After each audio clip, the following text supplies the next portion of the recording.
ਬਸਤੀਆਂ 'ਚ ਅਸੀਂ 9 ऑफिस खोल चुके हैं और बड़ा भरवां ਹੁੰਗਾਰਾ मिलिया है। जिस तरह के लोगों ने विश्वास किया सीगा आम आदमी पार्टी पर, और वो अज ये महसूस कर रहे सीगे जिन्होंने थावां ते भी गए, ਜਿਹੜੇ ਸੱਜਣਾਂ ਨੂੰ भी मिले असी, कि वो ये महसूस कर रहे हैं कि उन्होंने दे नाल धोखा होया, they feel being चीटड।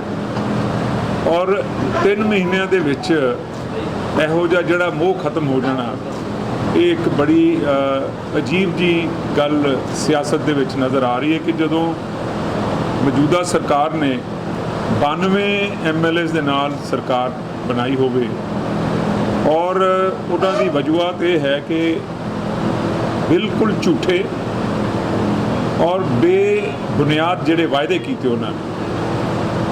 For example कि 35,000 बंदियां नूं नौकरियां देनियां। तुसीं दसो अज 3 महीने दी होगी गल, किसी ने वो मुद्दा भी उठाया, कोई गल भी हुई कि भगवंत मान जी जिस दिन सौं चकते ने बाहर आके कह रहे कि 35,000 आदमी पक्का कर दिता। अज वो 35,000 बंदा फिर गलियां दे विच बाज़ारां दे विच रुक गया। इस तरह ही ड्रग्स की गल कर लीए, ड्रग्स की वरतों मेरा ख्याल प्रीवियस गवर्नमेंट जदों चन्नी जी की सरकार सी उदों कहंदे सीगे कि ड्रग्स जिहड़ी है बड़ी चल रही है, असीं ड्रग्स ते नत्थ पावांगे। उदों होम मिनिस्टर जिहड़े नवें बने सी उन्होंने भी कहा भी मैं 7 दिनां 10 दिनां बंद कर देंगा। कैप्टन साहब तो नहीं होया, लेकिन ये अज अफसोस की गल है कि 3 महीने बाद वो ड्रग्स की जिहड़ी मूवमेंट है शहरां 'च ते पिंडां 'च, वो मेरा ख्याल ट्रिपल हो गई, 3 टाइम्स मोर। हादसे बड़े हुए ने। मेरे फिरोजपुर जिले की गल है कि 4 बच्चे from the age group of 25 तो 28 इक्को दिन बेचारिਆਂ की मौत हो गई इंजैक्शन लैके। ये तो ड्रग्स का हाल है। और सब तो वड्डी गल जो हुण कर लईए लॉ एंड ऑर्डर की, मेरे ख्याल उन्ने दिन नहीं होएगे जिन्ने मर्डर हो गए, जिन्नियां खोहां हो गई, जिन्नियां लुट्टां हो गई। और भारतीय जनता पार्टी ये सारी चीज़ के जोड़े मुद्दे ने इस जिमनी चोण च लैके लोगों के बीच जाएगी और लोग इस चीज़ का ਹੁੰਗਾਰਾ दे रहे हैं। ये नाल ही एक होर बड़ी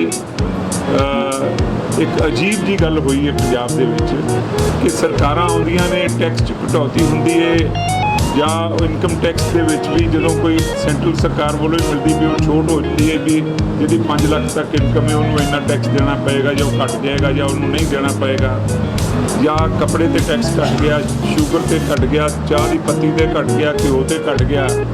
लेकिन ये पहली दफ़ा होया है कि शराब से जिहड़ा टैक्स घटा के शराब को सस्ता किया गया है। और यदा मतलब ये है कि देखिए मैनूं पता है कि पंजाब का रेवन्यू जिहड़ा है वो एक्साइज तो आता है और वो मेजर एक लिकर टैक्स जिहड़ा हैगा वो एक हैवी टैक्स जिहड़ा पंजाब सरकार नूं मिलता है। लेकिन सोसाइटी के नाल इहनूं बैलेंस करना बड़ा जरूरी है।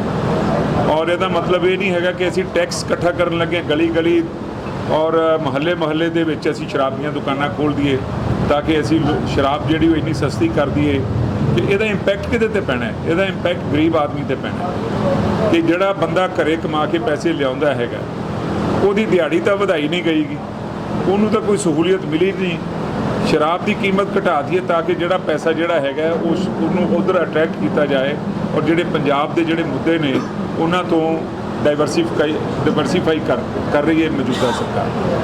सो ये सारिया चीज़ां जिहड़ियां ने असी महसूस करते हैं कि लोगों के मन च बह गई ने और लोग उस ढंग नाल ही जिस ढंग नाल उन्होंने इन्हों फतवा दिता है उस ढंग के नाल ही वो हुण इन्हां तो दूर जा रहे हैं। सो प्रधानमंत्री जी की प्रधानगी के थले उन्होंने नेतृत्व और उन्हों की कोई सोच हैगी है कि पंजाब नूं खुशहाल बनाया जाए और पंजाब की खुशहाली वास्ते इस वेले जिमनी चोण भारतीय जनता पार्टी वास्ते बहुत इंपॉर्टेंट है।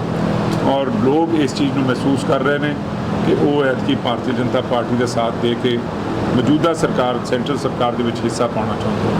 कोई सवाल भगवंत मान जी 2 बार जीते और हुण भी विधान सभा ने खाली किया पंजाब का कब्जा, तुसीं किवें जितोगे? देखो ये मैं तुहानूं गल दसां, भगवंत मान के जितन तो पहले इत्थे कौन जितया सी? जिहड़ा ये कहना कि ये भगवंत मान का गढ़ है, वो गढ़ नहीं है। ਗੜ ਕਿਸੇ ਦਾ ਨਹੀਂ ਹੈ। ਸਿਮਰਨਜੀਤ ਮਾਨ ਵੀ ਇੱਥੋਂ ਜਿੱਤਿਆ ਸੀ, ਉਸ ਤੋਂ ਬਾਅਦ 40,000 ਵੋਟ ਮਿਲੀ ਸੀ। ਵਿਜੇ ਇੰਦਰ ਸਿੰਗਲਾ ਵੀ ਇੱਥੋਂ ਜਿੱਤਿਆ ਸੀਗਾ, ਫਿਰ 4 ਲੱਖ ਵੋਟ ਤੇ ਹਾਰਿਆ ਸੀ। ਸੋ ਇਹ ਕੋਈ ਗੜ ਦੀ ਗੱਲ ਨਹੀਂ ਹੈਗੀ ਕਿ ਭਗਵੰਤ ਮਾਨ ਜੀ ਨੂੰ ਇਹ ਮਹਿਸੂਸ ਕਰਾਉਣਗੇ ਲੋਕ ਇੱਥੋਂ ਦੇ ਸੰਗਰੂਰ ਦੇ ਕਿ ਉਹਨਾਂ ਨੇ 8 ਵਾਰ 2 ਵਾਰ ਜਿਹੜੇ ਜਿੱਤੇ ਨੇ, ਉਹਨਾਂ ਨੇ ਇੱਥੇ ਕੋਈ ਕੰਮ ਨਹੀਂ ਕੀਤਾਗਾ, ਕੋਈ ਨਵਾਂ ਪ੍ਰੋਜੈਕਟ ਨਹੀਂ ਲੈ ਕੇ ਆਏ, ਕੋਈ ਲੋਕਾਂ ਦੇ ਵਿੱਚ ਵਿਚਰੇ ਨਹੀਂ ਹੋ। ਸੋ ਇਸ ਕਰਕੇ ਲੋਕ ਇਸ ਚੀਜ਼ ਤੇ ਨਿਰਾਸ਼ ਕੀਤੀ ਹੋਈ ਹੈ। ਸੋ ਇਸ ਕਰਕੇ ਇਸ ਵੇਲੇ ਸਾਰੇ ਪੰਜਾਬ ਦੇ ਵਿੱਚ ਖਲਬਲੀ ਮਚੀ ਹੋਈ ਹੈ। ਲਾਅ ਐਂਡ ਆਰਡਰ, ਤੁਹਾਨੂੰ ਪਤਾ ਹੈ ਮੂਸੇਵਾਲਾ ਸਾਹਿਬ ਦਾ ਜਿਹੜਾ ਕਤਲ ਹੋਣਾ ਦਿਨ ਦਿਹਾੜੇ, ਔਰ ਉਸ ਤੋਂ ਬਾਅਦ ਕਈ ਹੋਰ ਕਤਲ ਹੋ ਜਾਣਾ ਅੱਜ ਤੱਕ ਪਿਛਲੇ 15 ਦਿਨ ਦੇ ਵਿੱਚ ਤੁਸੀਂ ਕਾਊਂਟ ਕਰ ਲਓ। ਮੋਹਾਲੀ 'ਚ ਕਤਲ ਹੋ ਗਿਆ, ਅੰਮ੍ਰਿਤਸਰ 'ਚ ਹੋ ਗਏ, ਬਾਗੇ ਪੁਰਾਣੇ ਹੋ ਗਏ। ਤੁਸੀਂ ਦੇਖੋ ਕਿੰਨੇ ਕਤਲ, ਕਿੰਨੀਆਂ ਖੂਹਾਂ, ਕਿੰਨੀਆਂ ਲੁੱਟਾਂ ਹੋਈਆਂ। ਤੇ ਇਹ ਲਾਅ ਐਂਡ ਆਰਡਰ ਅੱਜ ਡੇਰਾਬੱਸੀ ਡਾਕਾ ਪੈ ਗਿਆ, ਬੰਦਾ ਵੀ ਮਾਰਤਾ। ਇਹ ਕੱਲ੍ਹ ਦੀ ਗੱਲ। ਸਿਰਫ ਪਿੰਡਾਂ ਦੇ ਵਿੱਚ ਕਿਸਾਨਾਂ ਦਾ ਕਿਵੇਂ ਰਿਸਪੌਂਸ ਹੈ ਬੀਜੇਪੀ?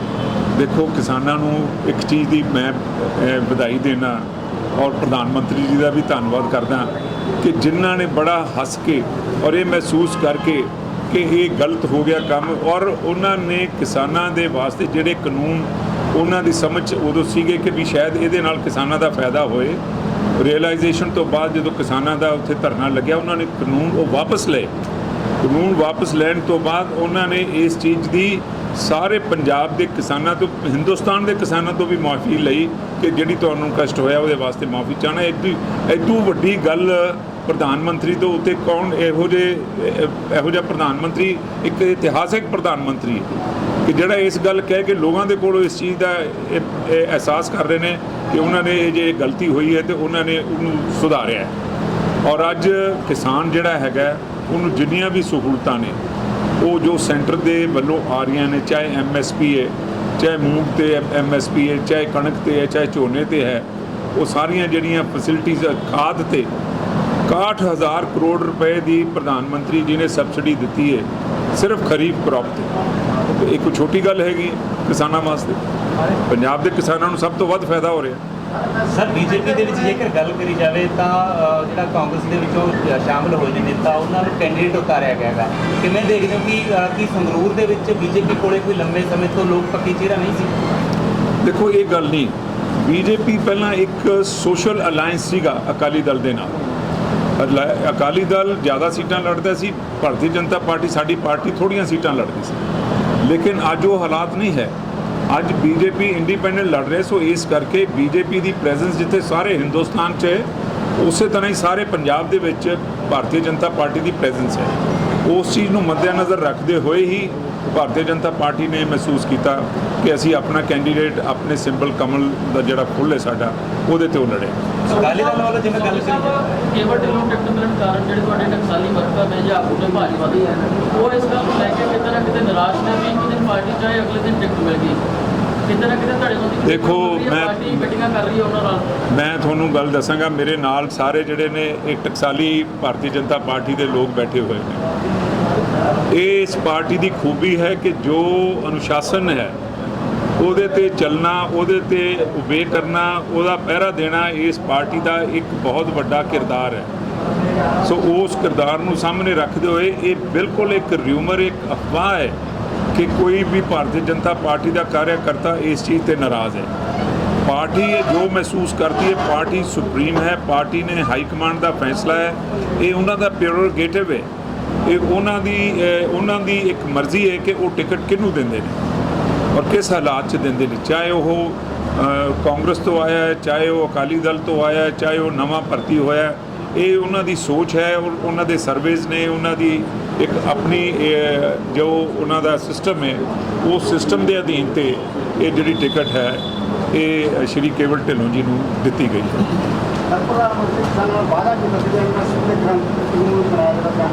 ਹਾਂਜੀ,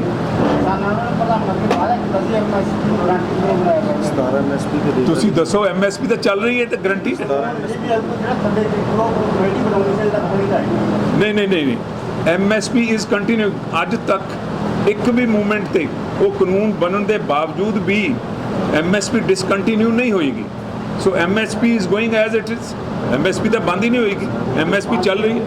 ਉਹਨਾਂ ਨੇ ਆਪਣੇ ਮੈਂਬਰ ਹੀ ਨਹੀਂ ਦਿੱਤੇ, ਉਹਨਾਂ ਨੇ ਧੰਨਵਾਦੀ ਮੰਗ ਲਏ। ਭਾਈ ਵਾਅਦਾ ਤਾਂ ਕੋਈ ਵੀ ਵਾਅਦਾ ਖਿਲਾਫੀ ਨਹੀਂ, ਪ੍ਰਧਾਨ ਮੰਤਰੀ ਦੇ ਲੈਵਲ ਤੇ ਕੋਈ ਵਾਅਦਾ ਖਿਲਾਫੀ ਨਹੀਂ ਹੋਈ। ਉਦੋਂ ਕੋਈ ਮੰਨਦਾ ਸੀਗਾ ਵੀ ਪ੍ਰਧਾਨ ਮੰਤਰੀ ਸ਼੍ਰੀ ਨਰਿੰਦਰ ਮੋਦੀ ਜੀ ਆਪਣੇ ਬਣਾਏ ਹੋਏ ਕਾਨੂੰਨ ਵਾਪਸ ਲੈ ਲੈਣਗੇ? ਕੋਈ ਬੰਦਾ ਨਹੀਂ ਸੀ ਮੰਨਦਾਗਾ। ਲੇਕਿਨ ਜਦੋਂ ਉਹਨਾਂ ਨੇ ਅਨਾਉਂਸ ਕਰ ਦਿੱਤਾ ਇੱਕ ਸਵੇਰ ਉੱਠ ਕੇ, ਮੇਰਾ ਖਿਆਲ 20 ਕਿ 21 ਨਵੰਬਰ ਦੀ ਗੱਲ ਹੈਗੀ, ਉਹਨਾਂ ਹਾਂਜੀ ਜਨਮ ਦਿਨ ਸੀਗਾ ਜੀ, ਹਾਂ ਗੁਰਪੁਰਬ ਵਾਲੇ ਦਿਨ ਉਹਨਾਂ ਨੇ ਕਿਹਾ ਤਾਂ ਮੈਂ ਵਾਪਸ ਲੈ ਲਏ। ਲੋਕ ਫਿਰ ਵੀ ਕਹਿੰਦੇ ਸੀ ਕਿ ਵੀ ਸ਼ਾਇਦ ਇਹ ਨਾ ਹੋਵੇ। ਪ੍ਰਧਾਨ ਮੰਤਰੀ ਜੀ ਦੀ ਜੋ ਕਹਿਣੀ ਔਰ ਕਥਨੀ 'ਚ ਕੋਈ ਫਰਕ ਨਹੀਂ ਹੈਗਾ। ਜੇ ਉਹਨਾਂ ਨੇ ਜੋ ਗੱਲ ਵੀ ਕੀਤੀ ਹੈ ਕਿਸਾਨਾਂ ਦੇ ਬਾਰੇ, ਉਹ ਕਿਸਾਨਾਂ ਦੇ ਹਿੱਤ 'ਚ ਹੀ ਸਾਰੇ ਕੰਮ ਹੋਣਗੇ। ਤੁਸੀਂ ਆਉਣ ਵਾਲੇ ਸਮੇਂ 'ਚ ਦੇਖ ਲਓ। ਸਰ ਕੈਪਟਨ ਸਾਹਿਬ ਨਾਲ ਆਪਣਾ ਗੱਠ ਜੋੜਾ, ਕੈਪਟਨ ਸਾਹਿਬ ਕੀ ਪ੍ਰਚਾਰ ਚਾਹਣਗੇ ਜੀ ਸੰਗਰੂਰ? ਕੈਪਟਨ ਸਾਹਿਬ ਦੀ ਤਬੀਅਤ ਜਿਹੜੀ ਹੈਗੀ ਹੈ, ਉਹ ਉਹਨਾਂ ਦੀ ਬੈਕ ਜਿਹੜੀ ਹੈ ਉਹ ਪ੍ਰੋਬਲਮ 'ਚ ਹੈ। ਉਹ ਆਪਰੇਸ਼ਨ ਵਾਸਤੇ ਬਾਹਰ ਗਏ ਹੋਏ ਨੇ, ਲੇਕਿਨ ਉਹਨਾਂ ਦੀ ਸਾਰੀ ਜਿਹੜੀ ਟੀਮ ਹੈਗੀ ਹੈ ਉਹ ਅੱਜ ਵੀ ਮੌਜੂਦ ਹੈ ਇੱਥੇ, ਆਉਣ ਵਾਲੇ ਸਮੇਂ ਇਲੈਕਸ਼ਨ 'ਚ ਵੀ ਮੌਜੂਦ ਹੈ। ਸਰ ਜੇਕਰ ਗੱਲ ਅਕਾਲੀ ਦਲ ਦੀ ਕਰੀਏ ਤਾਂ ਉਹ ਜਿਹੜਾ ਬੰਦੀ ਸਿੰਘਾਂ ਦੀ ਰਿਹਾਈ ਨੂੰ ਲੈ ਕੇ ਮੁੱਖ ਮੁੱਦਾ ਜਿਹੜਾ ਜਿਹਦੇ ਵੱਲੋਂ ਉਹਨਾਂ ਦੀ ਕੈਂਡੀਡੇਟ ਉਤਾਰਿਆ ਗਿਆ, ਤਾਂ BJP ਦੇ ਲਈ ਸੰਗਰੂਰ ਦੀ ਲੋਕ ਸਭਾ ਦੇ ਲਈ ਮੁੱਖ ਮੁੱਦੇ ਕਿਹੜੇ ਹੋਣਗੇ? ਕਿਉਂਕਿ ਜੇਕਰ ਗੱਲ ਕਰੀਏ ਜਾਵੇ ਸੰਗਰੂਰ ਦੇ ਵਿੱਚ ਵੱਡੇ ਮਸਲੇ ਨੇ ਕਿ ਗਰਾਊਂਡ ਵਾਟਰ ਦਾ ਇੱਕ ਵੱਡਾ ਮਸਲਾ ਹੈਗਾ, ਤਾਂ BJP ਕਿਹੜੇ ਠੋਸ ਮੁੱਦਿਆਂ ਤੇ ਇਸ ਸਮੇਂ ਲੋਕਾਂ ਦੇ ਵਿੱਚ ਆਊਗੀ? ਦੇਖੋ, BJP ਪੰਜਾਬ ਦੇ ਵਾਸਤੇ ਔਰ ਸੰਗਰੂਰ ਦੇ ਇਲਾਕੇ ਦੇ ਵਾਸਤੇ ਹਰ ਉਹ ਕੰਮ ਕਰੇਗੀ ਜਿੱਥੇ ਲੋਕਾਂ ਦੇ ਹਿੱਤ ਵਿੱਚ ਗੱਲ ਹੈ। ਚਾਹੇ ਉਹ ਪਾਣੀ ਦਾ ਮਸਲਾ ਹੈ, ਚਾਹੇ ਉਹ ਟਰਾਂਸਪੋਰਟੇਸ਼ਨ ਦਾ ਮਸਲਾ ਹੈ, ਚਾਹੇ ਉਹ ਨਵੇਂ ਪ੍ਰੋਜੈਕਟ ਲਿਆਉਣ ਦਾ ਮਸਲਾ ਹੈ, ਚਾਹੇ ਉਹ ਨੌਕਰੀਆਂ ਦਾ ਮਸਲਾ ਹੈ, ਸਾਰੇ ਹੀ ਉਹ ਕੰਮ ਕੀਤੇ ਜਾਣਗੇ। ਔਰ ਦੂਸਰੀ ਗੱਲ, ਜਿਹੜੇ ਤੁਸੀਂ ਬੰਦੀ ਸਿੰਘਾਂ ਦੀ ਗੱਲ ਕਰ ਰਹੇ ਹੋ, ਮੈਂ ਇੱਕ ਗੱਲ ਪੁੱਛਣਾ ਚਾਹੁੰਦਾ ਕਿ ਬੰਦੀ ਸਿੰਘਾਂ ਨੂੰ ਛੱਡਣਾ ਕਿਹਨੇ? ਸੈਂਟਰ ਸਰਕਾਰ ਨੇ। ਤੇ ਬੰਦੀ ਸਿੰਘਾਂ ਨੂੰ ਜਿਹੜਾ ਬੰਦਾ ਕਹਿ ਰਿਹਾ ਕੈਂਡੀਡੇਟ, ਉਹ ਤਾਂ ਇੱਕ ਸਿਆਸਤ ਦੀਆਂ ਰੋਟੀਆਂ ਸੇਕ ਰਹੇ ਨੇ। ਬਈ ਅਸੀਂ ਕਿਹੜਾ ਭੱਜ ਰਹੇ ਹਾਂ? ਅਸੀਂ ਤਾਂ ਕਹਿ ਰਹੇ ਹਾਂ ਸਾਨੂੰ ਸਾਡੇ ਬੰਦੇ ਨੂੰ ਤੁਸੀਂ ਬਣਾਓ। ਬੰਦੀ ਸਿੰਘਾਂ ਨੂੰ ਤਾਂ ਛੱਡਣ ਦੇ ਅਸੀਂ ਗੱਲ ਕੀਤੀ ਹੋਈ ਹੈ, ਆਲਰੇਡੀ ਇਹ ਗੱਲ ਚੱਲੀ ਜਾ ਰਹੀ ਹੈ। ਔਰ ਭਾਰਤ ਸਰਕਾਰ ਇਸ ਤੇ ਸੋਚ ਵਿਚਾਰ ਕਰ ਰਹੀ ਹੈ, ਜਿਹੜੇ ਛੱਡਣ ਵਾਲੇ ਨੇ ਉਹਨਾਂ ਨੂੰ ਹਰ ਹਾਲਤ ਛੱਡਿਆ ਜਾਏਗਾ। ਕਾਲੀ ਸੂਚੀ ਔਰ ਕਾਲੀ ਸੂਚੀ ਕਿਹਨੇ ਖਤਮ ਕੀਤੀ ਹੈ? ਭਾਰਤੀ ਜਨਤਾ ਪਾਰਟੀ ਨੇ। ਜਿਹੜੇ 84 ਦੇ ਦੰਗਿਆਂ ਨੂੰ ਕਿਹਨੇ ਜਿਹੜਾ ਸਜ਼ਾ ਯਾਫਤਾ ਕੀਤਾ ਹੈ? ਭਾਰਤੀ ਜਨਤਾ ਪਾਰਟੀ, ਸ਼੍ਰੀ ਨਰਿੰਦਰ ਮੋਦੀ ਜੀ ਨੇ। ਕਰਤਾਰਪੁਰ ਸਾਹਿਬ ਦਾ ਲਾਂਘਾ, ਚਾਰੇ ਸਾਹਿਬਜ਼ਾਦਿਆਂ ਦੇ ਸ਼ਹੀਦੀ ਜਿਹੜਾ ਬਾਲ ਵੀਰ ਦਿਵਸ ਹੈ, 6000 ਰੁਪਏ ਕਿਸਾਨਾਂ ਦੇ 6000 ਕਿਸਾਨਾਂ ਦੇ ਖਾਤੇ। ਮੈਂ ਕਿੰਨੀਆਂ ਉਪਲਬਧੀਆਂ ਗਿਣਾਵਾਂ ਤੁਹਾਨੂੰ? ਇਹ ਇੱਕ ਵੀ ਗਿਣਾ ਦੇਣ ਮੈਨੂੰ। ਜੇਕਰ BJP ਦਾ ਉਮੀਦਵਾਰ ਜਿੱਦਾਂ ਤੱਕ ਕਿਹੜੇ ਉਹ 3 ਪ੍ਰੋਜੈਕਟ ਨੇ ਤੁਹਾਨੂੰ ਲੱਗਦਾ ਵੀ ਜਿਹੜੇ ਸੰਗਰੂਰ ਦੇ ਲਈ ਪਹਿਲ ਦੇ ਆਧਾਰ ਤੇ BJP ਲੈ ਕੇ ਆਵੇ? ਮੈਂ ਤੁਹਾਨੂੰ ਇਹ ਗੱਲ ਦੱਸ ਰਿਹਾ ਕਿ ਅਸੀਂ ਸਾਡੇ ਵਾਸਤੇ ਹਰ ਉਹ ਪ੍ਰੋਜੈਕਟ ਪ੍ਰਾਇੋਰਟੀ ਹੈ ਜਿਹੜੇ ਲੋਕਾਂ ਦੇ ਹਿੱਤ 'ਚ ਹੈ। ਚਾਹੇ ਪਾਣੀ ਦਾ ਹੈ, ਅੱਜ ਮੈਂ ਨਹੀਂ ਕਹਿ ਕਿ ਜੀ ਅਸੀਂ ਕਰਾਂਗੇ ਬਾਕੀ ਅਸੀਂ ਨਹੀਂ ਕਰਾਂਗੇ। ਕਿਉਂ ਨਹੀਂ ਕਰਾਂਗੇ? ਅਸੀਂ ਬਾਕੀ ਵੀ ਕਰਾਂਗੇ। ਅਸੀਂ 24 'ਚ ਵੀ ਇਲੈਕਸ਼ਨ ਲੜਨਾ ਹੈ। 24 'ਚ ਅਸੀਂ 13 ਦੀਆਂ 13 ਸੀਟਾਂ ਜਿੱਤਣੀਆਂ ਨੇ। ਅੱਜ ਤਾਂ ਅਸੀਂ ਇੱਕ ਸੀਟ ਜਿੱਤ ਰਹੇ ਹਾਂ 1.5 ਸਾਲ ਵਾਸਤੇ। ਪੰਜਾਬ ਯੂਨੀਵਰਸਿਟੀ ਨੂੰ ਲੈ ਕੇ ਜੇਕਰ ਗੱਲ ਕਰੀ ਜਾਵੇ ਤਾਂ ਵਿਦਿਆਰਥੀ ਯੂਨੀਵਰਸਿਟੀਆਂ ਨੇ ਵੱਡਾ ਇੱਕ ਪ੍ਰੋਟੈਸਟ ਕੀਤਾ ਜੀ। ਤੁਹਾਨੂੰ ਲੱਗਦਾ ਵੀ ਜਿਹੜੀ ਪੰਜਾਬ ਯੂਨੀਵਰਸਿਟੀ ਹੈ ਲੰਬੇ ਸਮੇਂ ਤੋਂ ਪੰਜਾਬ ਦਾ ਹਿੱਸਾ ਰਹੀ ਹੈਗੀ, ਤਾਂ BJP ਇਹਦੇ ਤੇ ਕੀ ਸਟੈਂਡ ਰੱਖਦੀ ਹੈ? ਦੇਖੋ, ਉਹਦੇ 'ਚ BJP ਦਾ ਸਟੈਂਡ ਇਹ ਹੈਗਾ ਕਿ ਉਹ ਯੂਨੀਵਰਸਿਟੀ ਨੂੰ ਜੋ ਫੰਡਿੰਗ ਦੀ ਲੋੜ ਹੈਗੀ ਹੈ ਸੈਂਟਰਲ ਗਵਰਨਮੈਂਟ ਵੱਲੋਂ, ਉਹ ਫੰਡਿੰਗ ਪੂਰੇ ਤੌਰ ਤੇ ਦਿੱਤੀ ਜਾ ਰਹੀ ਹੈ। ਔਰ ਪੰਜਾਬ ਗਵਰਨਮੈਂਟ 'ਚ ਹੀ ਉਹ ਪੰਜਾਬ ਦੇ ਵਿੱਚ ਹੀ ਸਥਾਪਿਤ ਹੈ। ਉਹ ਯੂਨੀਵਰਸਿਟੀ ਨੂੰ ਚੱਕ ਕੇ ਨਹੀਂ ਕਿਤੇ ਲੈ ਕੇ ਜਾ ਰਹੇ, ਨਾ ਕਰਨਾਟਕਾ 'ਚ ਲੈ ਕੇ ਜਾ ਰਹੇ, ਨਾ ਤਮਿਲਨਾਡੂ 'ਚ ਲੈ ਕੇ ਜਾ ਰਹੇ। ਸੋ ਉਹ ਇੱਕ ਗਲਤ ਫਹਿਮੀ ਲੋਕਾਂ ਦੇ ਵਿੱਚ ਪਾਈ ਗਈ ਹੈ। Punjab university is Punjab university, ਔਰ ਉਹਦੀ ਫੰਡਿੰਗ ਪਹਿਲਾਂ ਵੀ ਸੈਂਟਰਲ ਗਵਰਨਮੈਂਟ ਕਰਦੀ ਸੀ, ਹੁਣ ਵੀ ਅਸੀਂ ਉਹਨੂੰ ਕਰਾਂਗੇ। ਮਰਡਰ ਤੋਂ ਬਾਅਦ ਇਹਦਾ ਯੂਜ਼ ਹੈਗਾ ਜੀ ਕਾਫੀ ਡਿਸਗਰੰਟਡ ਹੈ ਤੁਸੀਂ ਪਰਫਾਰਮੈਂਸ ਆਫ ਸਿਟੀ ਨੂੰ ਲੱਗਦਾ ਜਿੱਦਾਂ ਇਹ ਬਾਈ ਇਲੈਕਸ਼ਨ ਹੈ ਵਿੱਚ ਇੱਕ ਇਸ਼ੂ ਹੈ ਬਹੁਤ ਵੱਡਾ ਜਿਸ ਵਾਸਤੇ? ਰਾਏ ਸਾਹਿਬ, it is not the issue, it is the biggest issue and it should B A issue. ਤੁਸੀਂ ਦੇਖੋ ਕਿ ਐਦੋਂ ਵੱਡਾ ਜਿਹੜਾ ਕ੍ਰਾਈਮ ਕੀ ਹੋ ਸਕਦਾ ਹੈ ਕਿ ਇੱਕ ਨਾਮੀਵਰ ਜਿਹੜਾ ਸਿੰਗਰ ਹੈ, ਨੌਜਵਾਨ ਹੈ, ਔਰ ਉਹ ਵੀ ਜਿਹਦੀ ਕਿਸੇ ਨਾਲ ਦੁਸ਼ਮਣੀ ਨਹੀਂ, ਔਰ ਉਹਨੂੰ ਗੋਲੀਆਂ ਦੇ ਨਾਲ ਦਿਨ ਦਿਹਾੜੇ ਭੁੰਨ ਦਿੱਤਾ ਜਾਂਦਾ ਹੈ। ਇਹ ਇਸ ਸਰਕਾਰ ਦਾ I think it is the first nail in their coffin. ਇਹ ਤਾਂ ਬਹੁਤ ਵੱਡਾ ਰੋਸ ਹੈ। ਔਰ ਨੌਜਵਾਨਾਂ ਨੂੰ ਮੈਂ ਕਹਾਂਗਾ ਕਿ ਜਿਹੜਾ ਉਹਨਾਂ ਦਾ ਰੋਸ ਹੈ ਉਹਨੂੰ ਆਪਣੀ ਵੋਟ ਦੇ ਰਾਹੀਂ ਹਰ ਹਾਲਤ 'ਚ ਉਹ ਰੋਸ ਜਿਹੜਾ ਪ੍ਰਗਟਾਇਆ ਜਾਏ। ਔਰ ਆਮ ਆਦਮੀ ਪਾਰਟੀ ਨੂੰ ਇਹ ਪਤਾ ਹੋਣਾ ਚਾਹੀਦਾ ਹੈ ਕਿ ਉਹਨਾਂ ਦੇ ਇਹ ਕੋਈ ਜਾਗੀਰ ਨਹੀਂ ਹੈ ਕਿ ਜਦੋਂ ਮਰਜ਼ੀ ਉਹਨਾਂ ਜੇ ਇੰਨੀ ਵੱਡੀ ਗਿਣਤੀ 'ਚ ਜਿੱਤ ਗਏ ਨੇ ਤੇ ਜੋ ਮਰਜ਼ੀ ਉਹ ਇੱਥੇ ਕਲੋਲ ਕਰਦੇ ਰਹਿਣ। ਉਹ they must learn a lesson and they must be taught a lesson. Thank you. Sangrur seat ਜਿੱਤਦੇ ਆ ਤਾਂ ਕੇਂਦਰ ਸਰਕਾਰ ਜਿਹੜੀ ਉਹ ਬੰਦੀ ਸਿੰਘਾਂ ਨੂੰ ਰਿਹਾ ਕਰ। ਅਸੀਂ ਜੇ ਵਾਲੀ ਗੱਲ ਨਹੀਂ, ਅਸੀਂ ਉਸ ਆਲਰੇਡੀ ਤੁਸੀਂ ਦੇਖੋ ਕੇਂਦਰ ਸਰਕਾਰ ਨੇ ਆਲਰੇਡੀ ਮਸਲਾ ਚੱਕਿਆ ਹੋਇਆ ਹੈ। ਅਸੀਂ ਤਾਂ ਇਹ ਕਹਿ ਰਹੇ ਹਾਂ ਵੀ ਸੋਨੇ ਤੇ ਸੁਹਾਗਾ ਹੋ ਜਾਏਗਾ ਕਿ ਕੇਵਲ ਸਿੰਘ ਢਿੱਲੋਂ ਵੀ ਉਹਦਾ ਇੱਕ ਹਿੱਸਾ ਬਣੇਗਾ ਔਰ ਸੰਗਰੂਰ ਵਾਸੀ ਜਿਹੜੇ ਨੇ ਮੌਜੂਦਾ ਸਰਕਾਰ ਦੇ ਵਿੱਚ ਇੱਕ ਹਿੱਸੇਦਾਰ ਬਣ ਗਏ। ਇਹ ਤਾਂ ਜਿਵੇਂ ਚੱਲਦਾ ਕਿਸੇ ਦਾ ਧੰਦਾ ਨਹੀਂ ਹੁੰਦਾ, ਬਿਜ਼ਨਸ ਜਿਹੜਾ ਫਲਰਿਸ਼ਿੰਗ ਕਰ ਰਿਹਾ ਉਹਦੇ ਵਿੱਚ ਕਿਸੇ ਨੂੰ ਪਾਰਟਨਰਸ਼ਿਪ ਦਿੱਤੀ ਜਾਏ। ਦੇਖੋ ਸੈਂਟਰ ਸਰਕਾਰ ਜਿਹੜੀ ਹੈ ਉਹ ਤਾਂ ਚੱਲ ਰਹੀ ਹੈ, ਉਹਦੇ ਇੱਕ ਮੈਂਬਰ ਗਿਆ ਜਾਂ ਨਾ ਗਿਆ, ਇਹ ਤਾਂ ਪਹਿਲਾਂ ਵੀ ਜਿਹੜਾ ਮੈਂਬਰ ਨੇ ਵਿਕੇਟ ਕੀਤੀ ਉਹ ਇਹ ਭਾਰਤੀ ਜਨਤਾ ਪਾਰਟੀ ਦਾ ਹਿੱਸਾ ਨਹੀਂ ਸੀ, ਲੇਕਿਨ ਅੱਜ ਭਾਰਤੀ ਜਨਤਾ ਪਾਰਟੀ ਦੇ ਹੱਕ 'ਚ ਵੋਟ ਕਰਕੇ ਸੰਗਰੂਰ ਵਾਸੀ ਇਹ ਸਾਬਤ ਕਰ ਸਕਦੇ ਨੇ ਕਿ ਉਹ ਪੰਜਾਬ ਦੇ ਹਿੱਤ ਵਿੱਚ ਹਿੰਦੁਸਤਾਨ ਦੀ ਸਰਕਾਰ ਦਾ ਸਾਥ ਦੇ ਰਹੇ ਨੇ ਔਰ ਦੇਣਾ ਚਾਹੁੰਦੇ ਨੇ। ਇਹ ਗੱਲ